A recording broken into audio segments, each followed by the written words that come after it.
Guys, you want to see my friend's socks? Oh, you see him? You see him? It says friends on him. I don't know if you can see him or not. Friends. Friends. I got him for Christmas. Oh, that hurt my leg. But enough about my socks. I've got a story to tell. This is the much anticipated story. The true, in-depth, behind-the-scenes story of how touch football was banned permanently from my school's recess and my school in general. Dun dun dun. So here's the story. I'll do a little bit of background. We already talked about how kickball was banned. I did that in another video recently, and that was because of a boot. This one is not because of boot. This is because meat-on-meat contact. That is right. So here's the gist. In junior high, I'm pretty sure this happened in junior high, probably around the same time that kickball or dodgeball got banned as well. Wasn't a good time for us at recess, but probably around the 6th, 7th, 8th grade range. Me and my friends, we would get a group of probably like 10 to 12 kids to play touch football. So it'd probably be like 5-on-5 or 6-on-6, something like that. And we would play touch football for the entire recess period. We'd play a little more of aggressive version of touch football, which like you could almost call it like shove football, but we would play that almost every day. And this is after dodgeball had already gotten permanently banned, so we had nothing else really to play besides touch football. So we would play that almost every day. We would get our teams. It would be a draft. We would pick captains and then draft the rest of the players like that. So it'd be just your standard schoolyard football game, pickup football game. And one of these particular days, the final day that we played it, before it was banned, was a very interesting day. It wasn't like super cold outside, but you could tell that it was getting towards the later stages of the year. It was getting to the colder months. And so there was a little bit of a chill in the air.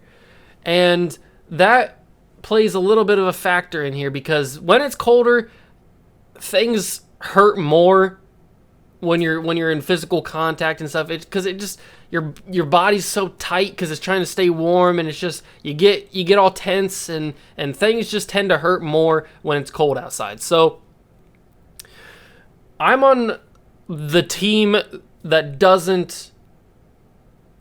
has the ball. I'm trying to think of how to say it in my head. So I'm on the team that has the ball. We're on offense. I think I'm a wide receiver, and I go out for a pass. And I'm away from the play because I'm like running a route deep into the field. So I'm away from the actual point of impact. So basically my friend Tanner, he has the ball. I'm pretty sure he picks it off. I'm pretty sure he picks off the pass. And he starts running, obviously, to return it for a pick six.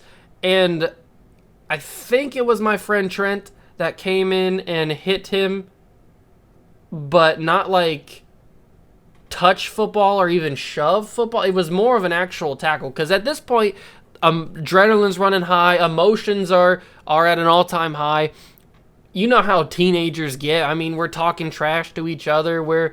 It's all emotions are high and people are getting their feelings hurt even though it's not personal or anything. So at this point, Tanner's running this way, Trent's running this way. Tanner's coming, Trent, bam, smacks him. Tanner smacks the ground. This is all on grass and dirt and stuff, and it's cold outside, so the grass is a little tougher. The ground's obviously more firm and stuff, so it's gonna hurt more.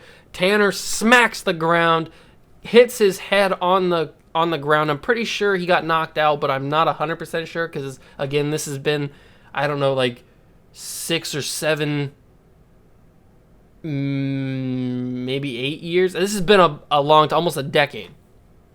So it's been a long time, so I'm trying to piece the story together in my head. So he smacks the ground.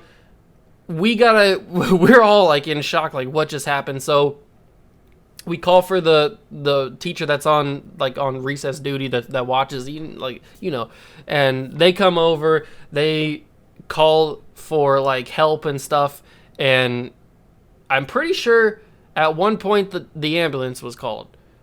I remember a slight picture of an ambulance in my head pulling up to the school in the parking lot. And I may be mixing up stories because I'm pretty sure we had a kid like faint and needed an ambulance. So I'm not sure if I'm mixing up stories there or not. I know there was an ambulance at the school at one point in time. I'm pretty sure it was this story.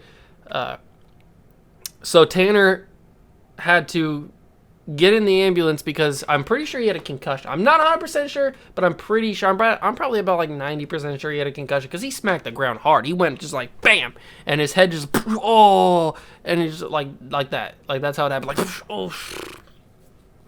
like that, and it smacked the ground like. And so I don't know if Trent got in trouble. I don't think he got in trouble, but he may have got like detention or something. So yeah, we were never allowed to play touch football again. So we just had to go like kickball or something, or tag or softball. I don't know what other recess games, swinging on the swings. I don't know what other stuff you do at recess. I'm too old for that now. I've lost touch. But yeah, that's the. I do remember him having like a cut on his head, like somewhere around here on his forehead.